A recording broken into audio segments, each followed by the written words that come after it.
Praise the lord. మన ఆధ్యాత్మిక జీవితంలో మేలుకొలుపు కొరకు దేవుని వాక్యంలో నుండి ఒక మాట. మిక్కిలి కొంచెంలో నమ్మకముగా ఉండువాడు ఎక్కువలోనూ నమ్మకముగా ఉండును. మిక్కిలి కొంచెంలో అన్యాయముగా ఉండువాడు ఎక్కువలోనూ అన్యాయముగా ఉండును. లూకాసు వార్త 16వ అధ్యాయము 10వ వచనము. ఒక ఊరిలో ఒక పెద్దాయన 3 బరువైన మూటలను మోసుకుంటూ వెళ్తూ ఉన్నాడు. అదే దారిలో ఒక యవనస్తుడు వెళ్లడం గమనించి ఆ పెద్దాయన, బాబూ, ఈ బరువైన మూటలను నేను మోయలేకపోతున్నాను. ఈ మూటలను మోయడానికి నీవు నాకు సహాయం చేసినట్లయితే నీకు 2 బంగారు నాణేలు ఇస్తాను అని అన్నాడు. వెంటనే ఆ యవనస్తుడు, సరే పెద్దాయనా అని ఆ మూటలను మోసుకుంటూ వెళ్తూ ఉన్నాడు. దారిలో ఆ యవనస్తుడు ఈ పెద్దాయన మూటల్లో ఇంతకి ఏమి ఉన్నాయి అని తెలుసుకోవాలని అనుకున్నాడు. అతన్ని అడిగాడు.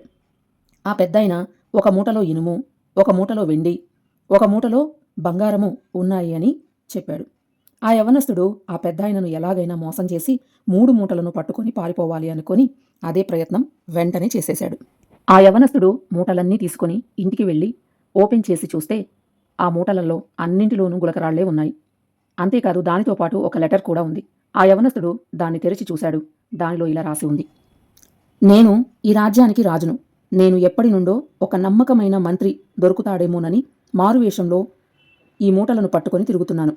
ఈరోజు నీవు నీ నమ్మకత్వాన్ని కనబరిచినట్లయితే నీవు నా రాజ్యంలో మంత్రి హోదాలో ఉండేవాడివి. కానీ నీ అసలు బుద్ధి ఏమిటో బయటపెట్టడం ద్వారా పొందుకోవలసిన బంగారు భవిష్యత్తును చేతులారా పోగొట్టుకున్నావు. ఆ అర్హత నీవు కోల్పోయావు అని లెటర్లో రాసి ఉంది. సహోదరి సహోదరులారా, ఒకసారి మన జీవితాన్ని మనం పరిశీలించుకోవాలి. ఎలా ఉన్నది మీ జీవితం? చేస్తున్న సేవలో, పరిచర్యలో, ఉద్యోగంలో, వ్యాపారంలో నమ్మకంగానే ఉంటున్నారా? లేక ఎవరూ నన్ను గమనించడం లేదు అని నిర్లక్ష్యాన్ని కనబరుస్తున్నారా? జాగ్రత్త, దేవుడు నిన్ను, నన్ను, మనలనందరినీ కనిపెడుతున్నాడు. నిర్లక్ష్యం ఉండొద్దు. నీ స్వబుద్ధిని ఆధారము చేసుకునక నీ పూర్ణ హృదయముతో యెహోవా యందు నమ్మికయుంచుము. 3వ సామెత 5వ వచనము. ఈ రోజుల్లో కొందరు ఇలాగే ఉన్నారు.